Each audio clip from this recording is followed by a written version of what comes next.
Baik, perkenalkan saya Salsabila Maharani dengan NPM 2512276 dari Magister Pendidikan Biologi Angkatan 25 yang akan mempraktikkan bagaimana saya mengolah data untuk tema penelitian yang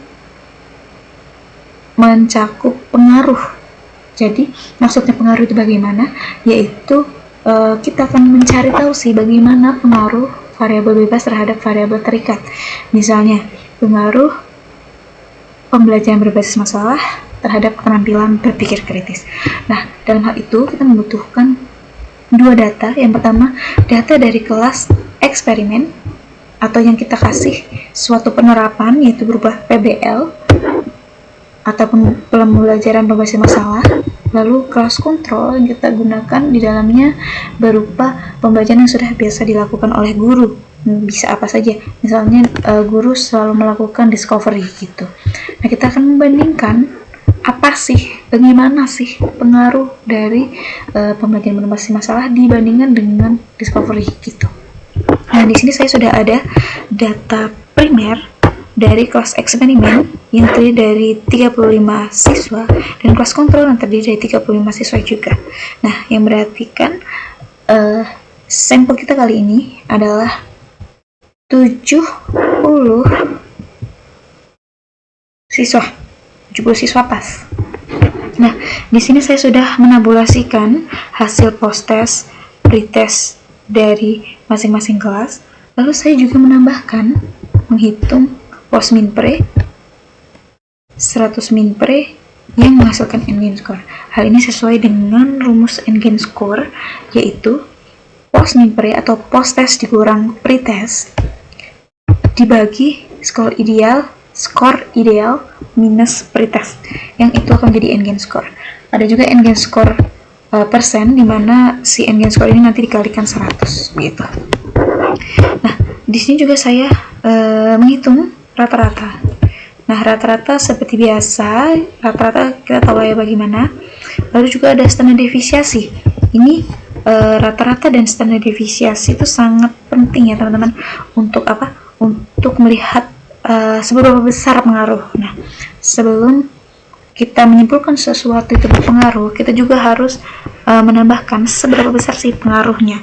Apakah dia small, atau ke medium ataupun large dalam memberikan pengaruh. Jadi kita bisa tahu, kita bisa mengukur si treatment yang kita berikan itu apakah berpengaruh besar atau berpengaruh kecil ataupun berpengaruh sedang gitu. Selanjutnya untuk itu terlebih dahulu kita akan melakukan uji prasyarat, yaitu uji normalitas dan homogen, di mana uji normalitas dan homogen dapat kita lakukan menggunakan SPSS. Nah, di sini saya menggunakan SPSS 25 dan kalian bisa menggunakan SPSS apapun, caranya tetap sama. Nah, di sini kita pertama-tama kita menggunakan input data SPSS. Kita gunakan dulu, kita kelompokkan data yang sudah kita buat tadi dengan memberikan kode, di mana kelas 1 itu berarti kelas eksperimen dan kelas 2 berarti kelas kontrol.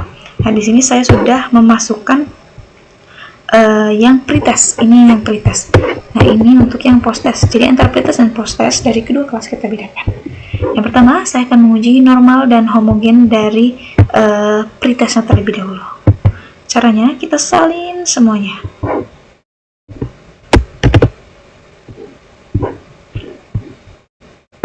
Terlebih dahulu. Maaf, kepencet.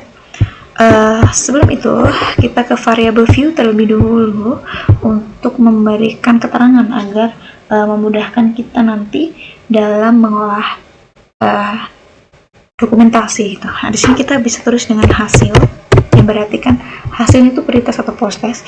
Di sini kita menuliskan kelas. Adapun desimal, kita buat 0 saja ini karena merupakan kelas. Ini kita buat 2 karena bisa jadi 2 angka di belakang koma. Untuk label, ini kita kasih nama karena kita akan menguji yang pertama pretest, jadi kita tulis pretest. Yang ini kita namakan eksperimen dan kontrol. Nah, di value bagian ini kita tulis value 1 sebagai eksperimen. Kita add, lalu value 2 sebagai kelas kontrol. terikat lagi. Oke. Selanjutnya untuk measure, bagian yang hasil kita atur menjadi scale, dan bagian kelas kita ubah menjadi nominal. Nah, sudah jadi. Kita kembali lagi ke data view. Hasil yang sudah kita copy tadi, kita pastekan di sini. Nah, kelasnya masih kosong. Kita paste juga hasil dari sebelahnya. Ini adalah kode dari eksperimen maupun kontrol.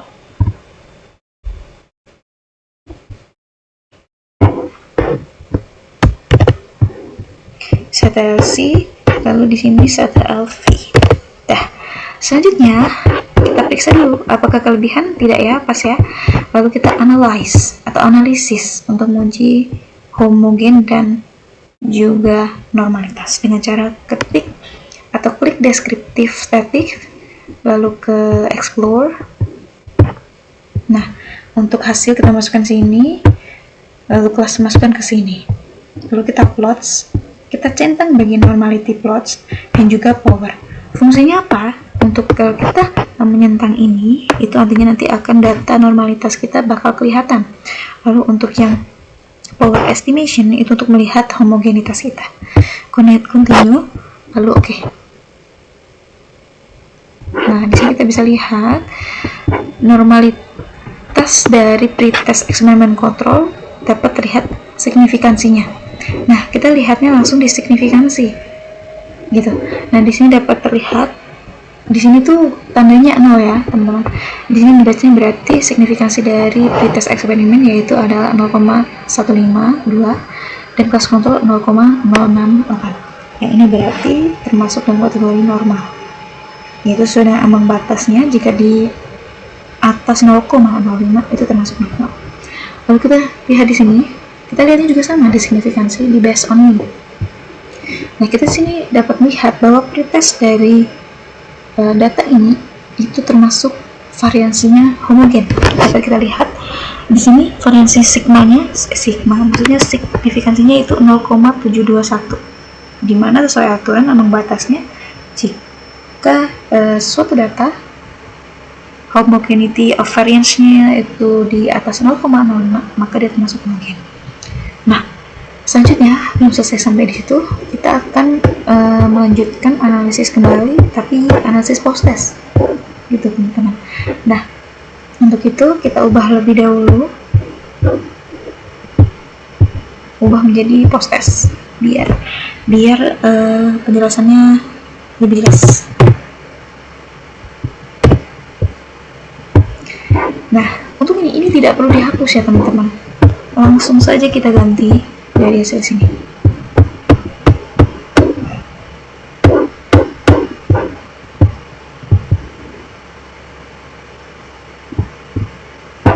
Nah, langsung saja kita pastekan di sini kodenya, karena kodenya itu sudah sama. Sudah ya, pas ya. Lakukan kembali analisis yang sudah dilakukan tadi untuk kita cek homogenitas dan juga normalitas. Nah, sini kita bisa melihat hasilnya lebih dari 0,05 ya, yaitu 0,0200 dan 0,200, dan homogenitas juga 0,497, yang berarti itu data post testnya adalah homogen dan normal. Tapi belum sampai di sini, kita juga harus menguji normal dan homogen dari engine-nya, karena inilah yang akan kita pakai untuk melihat pengaruh gitu. Caranya sama, kita salin saja. Yang pertama dari eksperimen, karena yang kode pertama adalah 1. Tapi jangan sampai keliru ya teman-teman. Jangan sampai rata-rata dan standar defisiasinya juga terkena gitu, karena akan mengubah susunan. Langsung aja kita salin di sini, CTRL-V ya. Lalu kita kembali lagi, kita salin yang engine score dari kelas control. Kita sisakan 2 bawah, CTRL-C, kembali ke sini, pencet sini, CTRL-V. Nah, pas ya teman-teman ya. Langsung kita lanjut aja, analyze, deskriptif, lalu explore. Oh ya, sebelum itu jangan lupa ya teman-teman, ini diubah menjadi apa? Di sini end gain, biar keterangannya jelas gitu saat kita akan mendokumentasikan untuk ke laporan maupun ke skripsi. Analyze ya, deskriptif lagi, explore, langsung saja. Oke. Sini kita bisa lihat aman ya teman-teman, semuanya di atas 0,05, berarti homogen dan normal. Oke, semuanya sudah memenuhi syarat untuk uji T atau uji pengaruh. Lalu kita melakukan analyze dengan compare means, independent sample t-test. Nah, sebelum dilanjut, disclaimer di awal, jika data kita tidak homogen, jika data kita tidak normal, itu kita bisa menggunakan uji Mann-Whitney. Nah, cara menggunakannya dapat dilihat di video saya yang lain pada channel saya dengan judul pengolahan data Mann-Whitney gitu. Nanti saya SS-an di sini. Oke, lanjutkan ke sini karena ini data normal dan homogen. Kita lanjutkan independent sample t-test.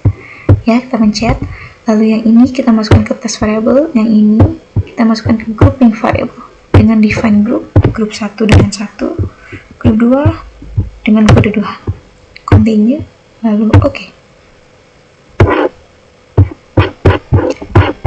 Nah, di sini kita bisa lihat ada hasil independent sample t-test. Ada yang kita lihat di sini adalah significancy to Thailand, gitu guys. Nah, di sini kita bisa lihat ini sesuai dengan Levene test.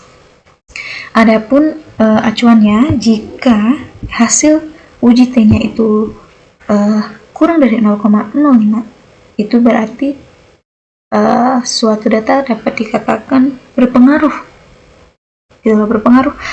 terhadap kelas yang lain gitu. Nah, di sini tuh ada dua, ada equivalence assume dan equivalence not assume. Kenapa begitu? Karena data yang kita punya itu normal dan homogen, berarti kita lihat di equivalence assume bagian sig to Thailand ini. Namun, jika data kita normal tapi tidak homogen, kita bisa tetap melakukan uji sampel t-test, namun melihatnya di sini, equivalence not assumed. Sama kan ya? Gitu. Nah, adapun yang tadi, kita bisa melihat juga dari tadi, karena data kita itu semuanya berjumlah 70, yang artinya lebih dari 50, maka kita akan fokus itu di Kolmogorov-Smirnov. Namun jika data kita berjumlah kurang dari 50, maka kita lihat di sini, di Sapir-Whorf. Gitu ya teman-teman. Jadi sini sudah jelas ya kalau di sini itu berpengaruh. Nah, tapi tidak berhenti dari sini, kita harus melihat seberapa besar pengaruh dari treatment kita, yaitu menggunakan uji effect size. Betul sekali. Ada uji effect size. Untuk mempermudah dalam menguji effect size, kita bisa menggunakan effect size di code calculator ini. Teman bisa salin saja di sini. Ini memudahkan kita. Nah, di sini kita tinggal memasukkan mean atau rata-rata dan standar deviasi dari kelas eksperimen dan juga kelas kontrol. Nah, di sini juga kita dapat melihat hasilnya nanti, di mana effect size itu rumusnya adalah ini. SD put sama dengan akar ini SD pertama tambah SD kedua kuadrat dibagi 2 gitu. Kita langsung saja masukkan sesuai dengan data ini. Pertama kita masukkan yang kelas eksperimen dulu ya teman-teman. Kita masukkannya ke yang endgame ya teman-teman. Endgame-nya di sini rata-ratanya sesuai ya. Rata-ratanya 0,51 dengan standar deviasi 0,19. 0,51, 0,11.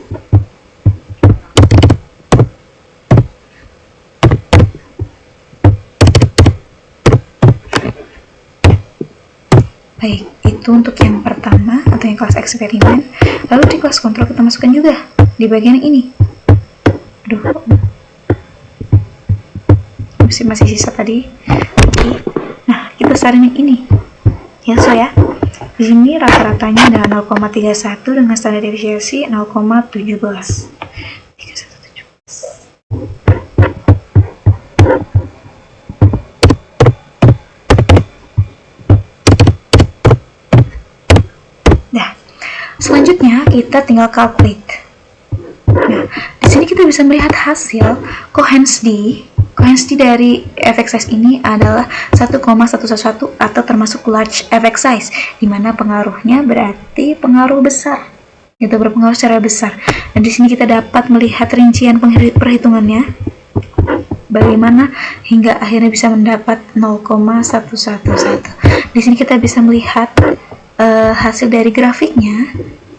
Ya, di sini sudah terpotong gitu ya, karena dia bisa menghasilkan large effect.